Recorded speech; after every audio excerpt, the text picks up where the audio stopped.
Welcome to Moldy Apple. My name is Yui, your host. Let's dive right into today's story. Okay, babe, you know how some rich people are extra? Like private jet to get ice cream extra? Like that guy who bought a gold-plated toilet?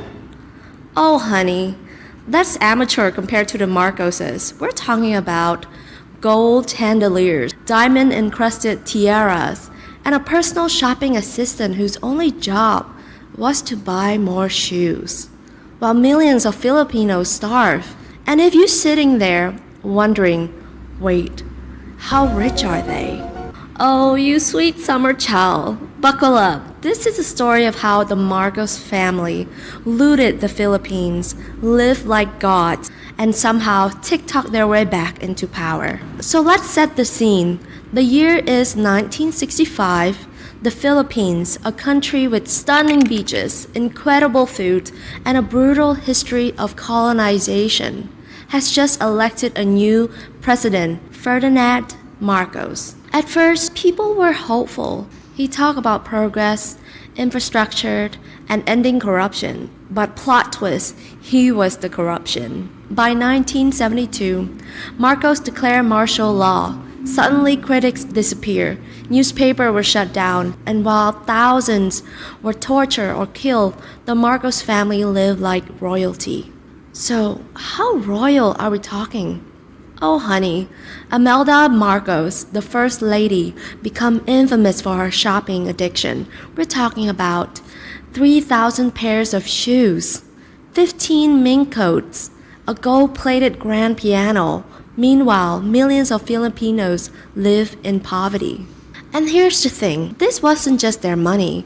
This was the country money. Ferdinand Marcos systematically looted the Philippines.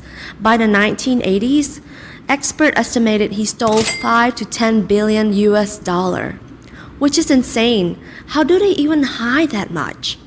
They got creative. Swiss bank accounts, fake foundations, literal gold bars smuggled out of the country. The Marcoses didn't just live in luxury, they breathed it. Their official residence, Malacanang Palace, looked like Versailles threw up on it.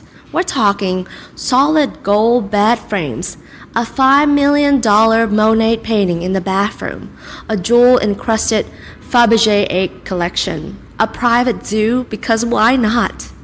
A zoo? Yeah, Imelda had exotic birds, rare animals, even a white tiger, while outside the palace, kids scavenged for food in the garbage dumps. But the real obsession? Imelda's shopping. This woman didn't just shop. She raided stores like a hurricane in a Chanel boutique. One trip to New York, she spent $2 million in one day on just jewelry. Rome, she bought 200 pieces of Renaissance art in cash. Hong Kong, she once ordered 100 tailor-made dresses just in case she needed options. Meanwhile, her husband was busy, stealing billions and hiding it in Swiss bank accounts, fake corporation, and offshore shell company. When people finally revolted in 1986, the Marcoses didn't just leave. They packed like they were going on a permanent shopping spree. U.S. Customs found 24 cases stuffed with cash, jewels, and gold bars. Ferdinand luggage filled with stock certificates and fake passports. Imelda's carry-on, diamond bracelet, emerald necklaces, and a crown, because you know priorities. But the best part? They taped gold bars to their bodies, like some cartoon villains trying to smuggle treasure.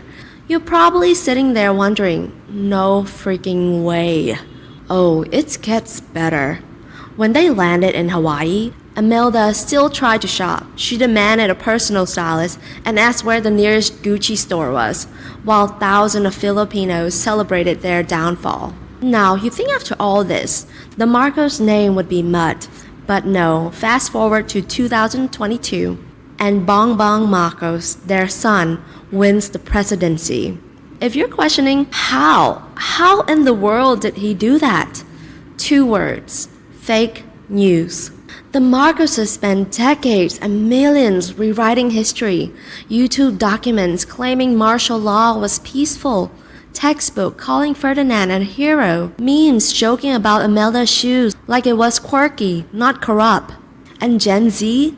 They bought it up.